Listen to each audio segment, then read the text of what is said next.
Monsieur Mathias Cormann, secrétaire général de l'OCDE, par extension à Madame Elias de Onda Madrazo, présidente du GAFI, et à Monsieur Jamie Whale, vice-président du GAFI.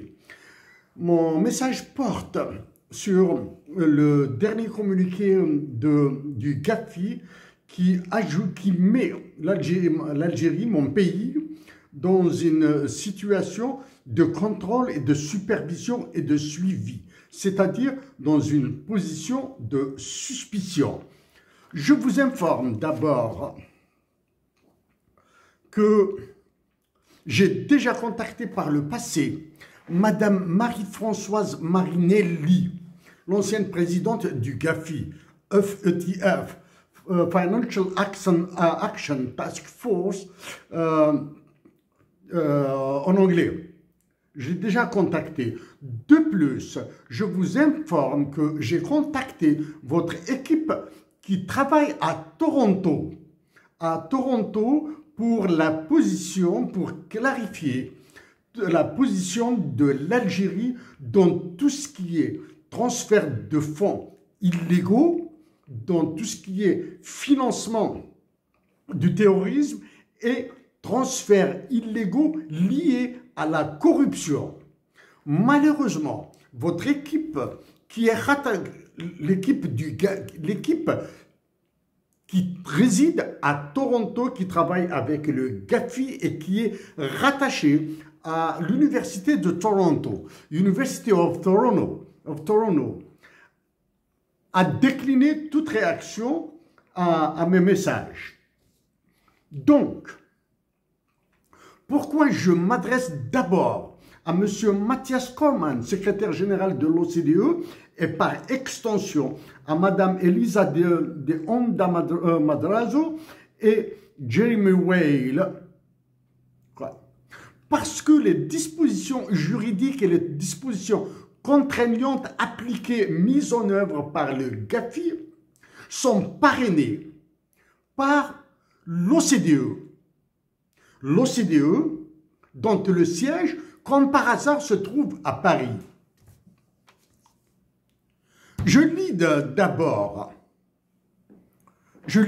le communiqué que vous avez publié sur votre site internet et ensuite je rebalancerai vers le français afin de défendre ma patrie. In October 2024, Algeria made a high-level political commitment to work with the FETF, the Financial Action Task Force, and MENA FETF. MENA, I think, that it's Middle East North Africa Financial Action Task Force to strengthen the effectiveness of its AML CFT regime. Since the adoption of its mutual evaluation report in May 2023, Algeria has made progress on many of the MERS recommended actions, including by more effectively pursuing money laundering investigations and prosecutions. Algeria will continue to work with FETF to implement its action plan by improving risk-based supervision, second, developing an effective framework for basic and beneficial ownership information, 3, enhancing its regime for suspicious transaction reports, 4, establishing an effective legal and institutional framework for targeted financial sanctions for terrorism financing, and 5th, implementing a risk-based approach to oversight of non-profit organizations without disrupting or discouraging the legitimate activity. In addition to this, the FETF provides some flexibility to jurisdictions not facing immediate deadlines to report progress on a voluntary basis. The following countries had their progress reviewed by the FATF since June 2024. Bulgaria, Burkina Faso, Cameroon, Croatia, Democratic Republic of Congo, Mali, Mozambique, Namibia, Nigeria, Philippines, Senegal, South Africa, South Sudan, Tanzania, Vietnam, and Yemen. For these countries, updates statements are provided below. Haiti, Kenya, Monaco, Syria, and Venezuela choose to defer reporting. Thus, the statements issued previously for those jurisdictions are included below, but it may not necessarily reflect the most recent status of jurisdictions, AML, CFT regimes. Following review, the FATF now also identifies Algeria, Angola, Côte d'Ivoire, and Lebanon. Monsieur Mathias Cormann, secrétaire général de l'OCDE, Madame Elisa de Onda Madrazo, présidente du GAFI, Monsieur Jeremy Weil, vice-président du GAFI, et un rappel, Madame Marie-Françoise Marinelli du GAFI, l'ancienne présidente du GAFI. Nous sommes le 28 octobre 2024. C'est vers le 8-9 octobre, c'est-à-dire moins de 3 semaines avant. J'ai dit dans une déclaration que l'Algérie est incapable d'affronter le FMI, la Banque mondiale et l'OCDE. J'exclus les autres organisations internationales, telles que le Club de Paris, telles que le Club de Londres, telles que l'OMC, telles que l'Union européenne.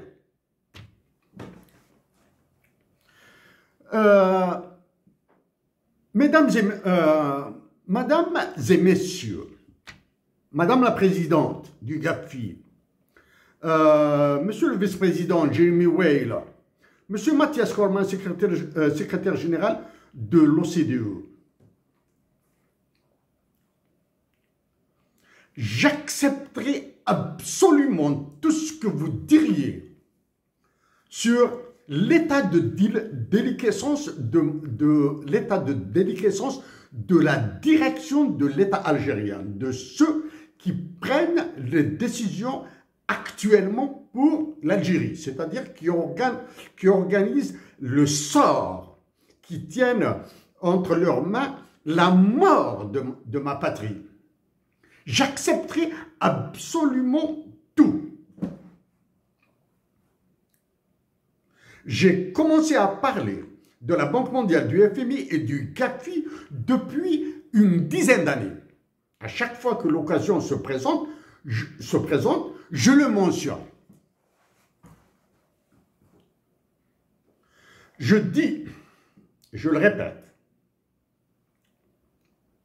que mon pays actuellement, à la minute où je parle, est sous un régime de coup d'État,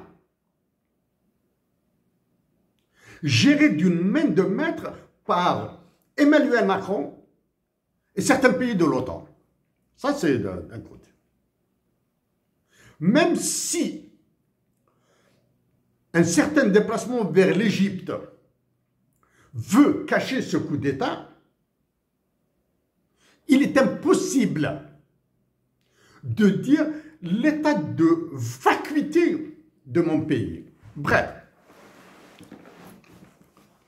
êtes-vous en position de force pour attaquer la nation algérienne parce que l'État officiel, c'est-à-dire la présidence de la République et l'état-major de l'armée, sont sous contrôle d'Emmanuel Macron? Vous est-il possible? Oui. M'est-il possible de me taire face à cette agression de la nation algérienne par le GAFI? Hors de question.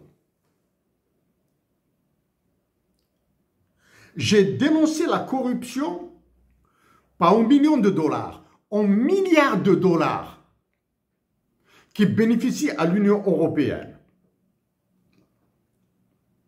Je dis bien la corruption. J'ai dénoncé la fuite de capitaux à plusieurs reprises de l'Algérie vers les pays européens. J'ai dénoncé la fuite de capitaux algériens vers les paradis fiscaux en 2012-2013.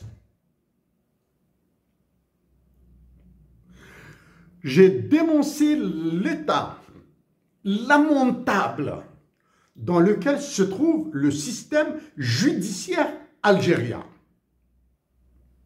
Ok. Donc, sur cet aspect, nous allons nous entendre. Sur tout le reste, il est hors de question pour moi, en tant que citoyen algérien, du moins en tant que sujet algérien, de laisser mon pays, la nation algérienne, se faire massacrer. Vous avez parlé. Fifth, implementing a risk-based approach to oversight of non-profit organizations without disrupting or discouraging legitimate activity. La première victime de ce point s'appelle Ihsan El-Qadhi. Il est journaliste. Il est condamné à 7 ans de prison ferme, ramené à 5 ans de prison. En compagnie de tous les autres détenus politiques, j'ai demandé leur libération immédiate avec un dédommagement. Pourquoi Ihsan El-Qadhi a été condamné à une si lourde peine? Parce qu'il a été accusé par un financement de l'étranger. C'est-à-dire qu'on accuse Ihsan El-Qadhi d'avoir reçu, manipulé des financements provenant de l'étranger pour faire fonctionner une information objective en Algérie. Donc, la fuite de capitaux et le financement de la violence est du fait des pays occidentaux. Ça, c'est le cas d'Ihsan El-Qadhi qui est toujours en prison. D'accord. Maintenant, mais perdrai-je mon temps à parler du financement du terrorisme? Non. Perdrai-je mon temps à reparler du trafic de stupéfiants et de toutes les drogues qui viennent du Brésil via l'Afrique pour passer en Europe et qui passent par l'Algérie, par le Sénégal, par le Mali, par le Burkina Faso, par le Nigeria? Jamais. Mesdames et messieurs, en l'état actuel des choses, à la minute où je vous parle, mon pays, l'Algérie, est l'un des pays les plus entourés de conflits. Okay.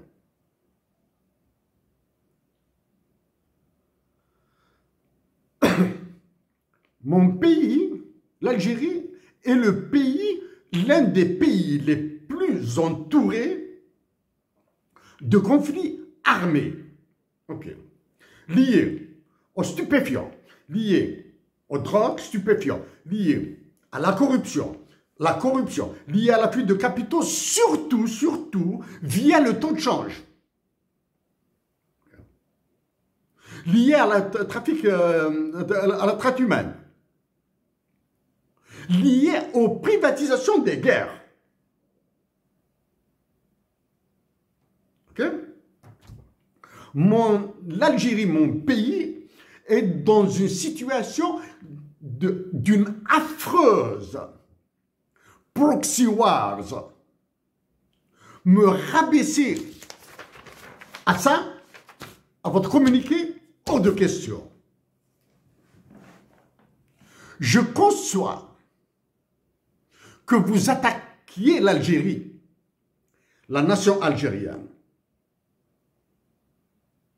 à travers le GAFI, qui alimente, dont les dispositions juridiques sont parrainées par l'OCDE. En parlant de l'OCDE, à plusieurs reprises, j'ai parlé de ODA, Official Development Assistance, l'aide publique au développement, qui est utilisée à des fins d'exploitation et de crimes en dépossession de mon pays et de tous les pays nord-africains, de leur richesse naturelle. À cause de quoi? À cause de dictatures approuvées, protégées et acceptées par justement l'OCDE et le GAFI. Oui, je pense il y a d'autres sujets encore beaucoup plus graves dans lesquels mon pays, du moins, l'État qui prend les décisions, l'État formel, informel pour moi, qui prend les décisions qui engagent la vie de l'Algérie. Je me suis présenté comme candidat à la présidentielle, dernière présidentielle de septembre 2024 sur le web. Le système judiciaire algérien est privatisé. Ok? Maintenant, est-ce que les guerres et les conflits armés qui se déroulent actuellement à travers le monde et dont l'Afrique demeure et est l'une des cibles privilégiées, favorites,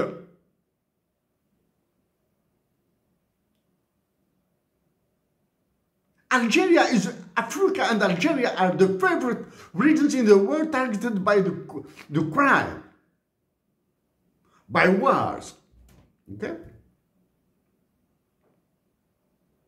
Si l'Algérie est incapable de se défendre, du moins, si l'État algérien, c'est-à-dire ceux qui sont formellement à la présidence de l'Algérie pour vous, ceux qui sont formellement à l'état-major de l'armée algérienne pour vous, ceux qui font office de ministre du gouvernement algérien pour vous, ceux qui font office de directeurs généraux des banques et du gouverneur de la Banque centrale pour vous, sont incapables de se défendre. Il est hors de question pour moi de me taire face au massacre de la nation algérienne via le GAFI. Le FETF. Le GAFI qui ajoute sa pression à la pression des pays de l'OTAN, de l'Union européenne,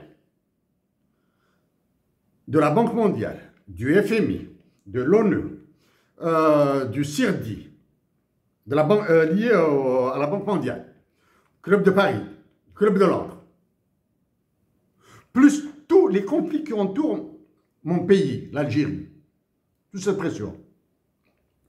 Si certains décideurs algériens, comme vous l'avez mentionné dans votre truc, ont accepté de modifier le corpus juridique et la mise en œuvre judiciaire de certaines dispositions, si je suis élu président de la République aux prochaines opportunités, occasions, je démolirai tout ce système judiciaire. Mon objectif est de rendre sa dignité à la nation algérienne.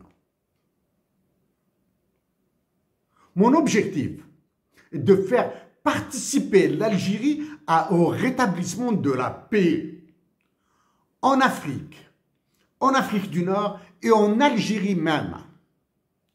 Mon objectif est de faire de la nation algérienne comme une nation digne, comme l'ont fait les révolutionnaires. Dans moins d'une semaine, dans quelques jours, ce sera la Ce sera le 1er novembre 2024, juste le quantième qui correspond au 1er novembre 1954. OK? Ajoutez l'Algérie. Citez l'Algérie à côté du Mali, à côté du Sénégal, à côté du Nigeria, à côté du Yémen, etc. De la Côte d'Ivoire, du Liban en cours de destruction. L'Algérie est en cours de destruction. La nation algérienne doit vous dire à vous, mesdames et messieurs,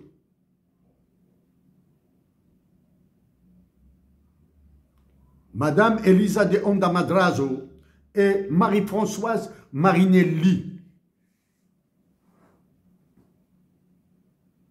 que la nation algérienne est tannée de recevoir des coups à cause de l'incompétence, à cause du manque de patriotisme, à cause de la voracité qui caractérise certains pays européens, en particulier l'Union européenne. Maintenant, quel est le chef d'orchestre?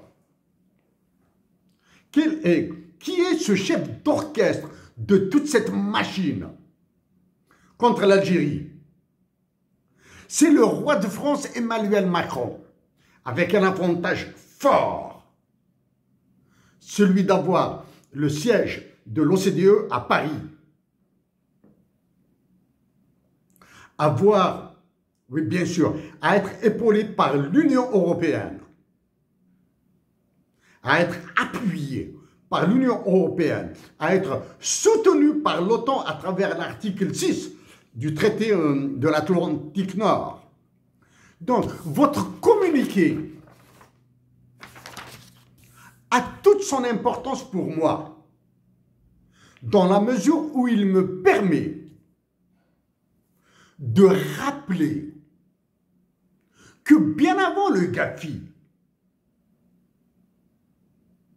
j'ai parlé de la corruption, j'ai parlé du financement du terrorisme, j'ai parlé du trafic de drogue, j'ai parlé de la traite humaine, j'ai parlé de la fuite de capitaux à travers le taux de change, j'ai parlé de la fuite de capitaux à travers les ordres d'ouverture de la Banque mondiale pour la production algérienne. Donc, sur ça, je vous le répète, nous serons d'accord sur quasiment tous les sujets. Sauf que les pierres d'achoppement seront radicalement différentes. Emmanuel Macron est en train de commander tout ce qui touche à l'Algérie. Il a mis à genoux ma patrie. Ma patrie et la nation de ma patrie demeurera résistante, demeurera pacifique. Elle souffrira pour s'éviter la guerre. Donc, ce ne sont pas les dispositions du Gafi et les recommandations et les contraintes juridiques de l'OCDE qui feront flancher la nation algérienne. De ce fait, je répète et je le répète et je le répéterai encore. J'ai contacté votre équipe de Toronto. Sans réaction. Je me suis déplacé à l'université de Toronto pour trouver des contacts à travers les départements en relation avec les affaires internationales du Canada. Ça, c'est à Toronto. Ici au Québec et à Montréal, malheureusement, aucune organisation ne peut appuyer la nation algérienne qui continue à souffrir. Aucune. Aucune organisation internationale.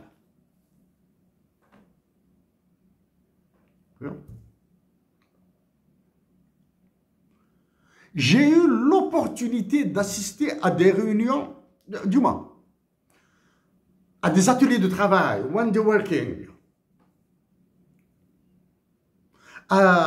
au siège de l'OACI à Montréal. C'était en 2012-2013. C'était dans 2012-2013. C'était à cette période, à partir du moins de cette période, que je commençais à attirer l'attention des anciens décideurs de l'Algérie et d'attirer l'attention de la nation algérienne. Oui, des Européens ont des intérêts, des Américains ont des intérêts, des Russes et des Chinois ont intérêt à attaquer l'Algérie. Ils ont intérêt. La nation algérienne a tous les droits de défendre ses intérêts. Je reviens à un aspect très très lourd dans cette affaire de proxy wars dont est victime l'Algérie, ma patrie. Récemment, exemple, en France, une élection législative s'est produite, le roi de France Emmanuel Macron, avec l'intelligence diabolique qui le caractérise, a fait traîner pour nommer un gouvernement. Qu'est-ce qui s'est passé dans le gouvernement? Quelle est la première, du moins l'une des décisions prises par le gouvernement français dans le cadre de sa loi des finances de 2025? C'est la réduction de l'aide publique au développement qui est censée être dirigée vers, en partie, vers l'Afrique, vers les anciennes colonies, du moins, pas les anciennes colonies françaises en Afrique, les permanentes colonies françaises en Afrique. Pour ça, bon, la crise qui frappe la France, protégée par la Banque Centrale Européenne, par le FMI, par la Banque Mondiale, par toutes les organisations que vous voulez, évite le sort de la Grèce. Donc c'est l'aide publique au développement qui est touchée, qui a été réduite. Donc parler de financement du terrorisme, etc., relève un petit peu de la gabegie. Okay? Je cite encore. Les deux pays qui seront le plus antagonisés, qu'Emmanuel Macron fera affronter, ce sera l'Algérie et le Sénégal. À cause du franc CFA. Okay? Pour le maintenir. J'ajoute à cela, et c'est probablement la première fois que j'aborde la question, il y a le travail de la commission dirigée par Hubert Védrine, l'ancien ministre des Affaires étrangères de la France, qui travaille de manière acharnée, dans la discrétion, pour l'élargissement de la zone CFA et pour le contrôle du corpus juridique de la zone de libre-échange africaine à travers l'OHADA, l'Organisation pour l'harmonisation du droit des affaires. Au-delà maintenant de toutes ces salades et de ces conneries d'enjeux stratégiques terrifiants. Au-delà de tout ça. Les enjeux, les effets de guerre, la Palestine génocidée, okay? Génocide au Liban, en Palestine, destruction du Liban, future destruction de l'Algérie, à côté d'une Libye morcelée, à côté d'un Mali qui sera morcelé, à côté d'un Niger qui sera morcelé. J'évite des sujets que j'aborderai directement envers mes compatriotes algériens qui ont été aborder. Il y a des intelligences simiennes, il y a des intelligences macaques, il y a des intelligences criminelles qui ordonnent à l'Algérie d'aller sur des sujets, en particulier avec le Maroc et la Mauritanie et le Mali. Je ferai tout pour éviter ce cinéma du Gafi qui s'ajoute. C'est un acte d'une pièce de théâtre morbide. C'est un acte mortifère contre la nation algérienne. Je le répète encore une fois. La détention, l'emprisonnement d'Ihsan el-Qadi à cause de ses documents, de ses recommandations, de ses mentions, est la preuve que le Gafi sert des intérêts belliqueux. Il sert des intérêts de conflits armés malgré toutes les bonnes intentions.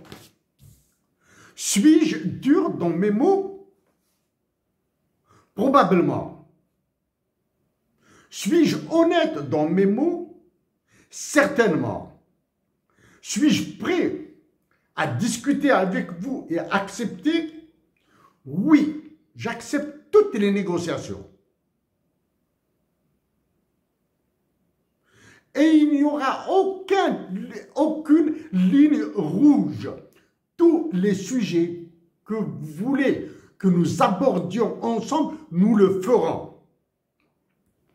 Mais le joyau, le noyau, le diamant, le Graal, c'est la dignité des hommes algériens, c'est la dignité des femmes algériennes, c'est la dignité de la nation algérienne.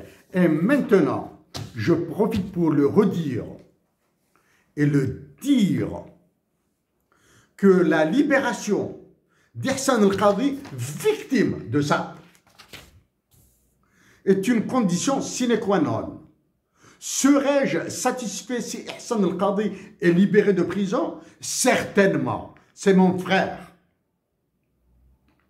Serais-je satisfait si Ihsan el-Qadi et tous les autres détenus sont libérés de prison? Certainement, ce sont mes compatriotes.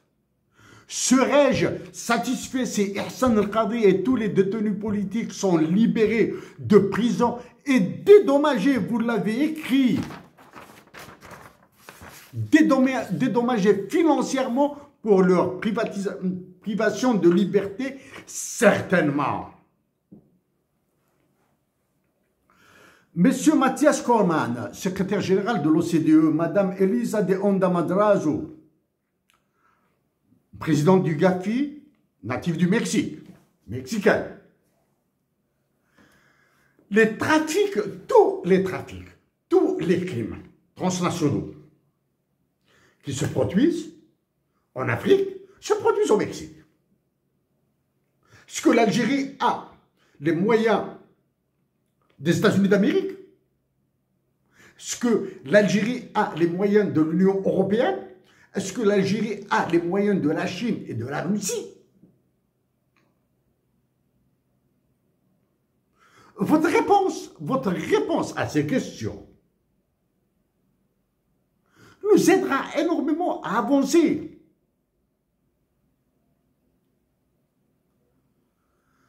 Donc, pour conclure,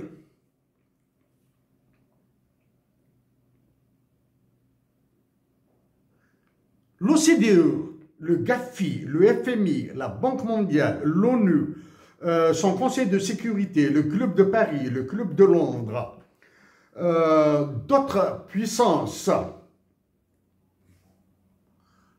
informelles, très connues mais informelles, doivent repenser d'abord à la dignité des nations, à la dignité des peuples.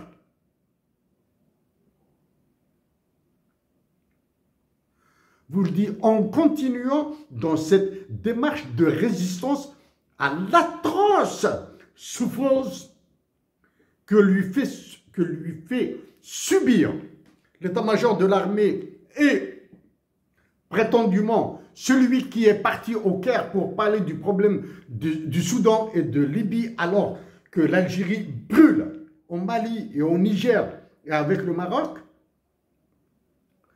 serait peut-être une sage voie pour la paix, sera une sage voie pour la coopération. Messieurs, à vous, mesdames et messieurs, Emmanuel Macron a décidé de ravager l'Algérie. Et les ravages que fera Emmanuel Macron en Algérie seront très utiles pour d'autres puissances. Quant à moi, sans puissance, sans pouvoir, j'ai une force, celle de défendre, du moins de donner ma voix à mes compatriotes d'Algérie, comme Hassan El-Khadri et tous les autres. Je donnerai ma voix probablement moins forte que celle de Lounas Mahtoub. Ma voix sera encore moins forte, encore beaucoup moins forte que celle de Hussein Ahmed et tous les révolutionnaires algériens, du non gradé jusqu'au plus célèbre, sera beaucoup moins forte. Mais ils l'entendront. Respectueusement à vous tous. Merci.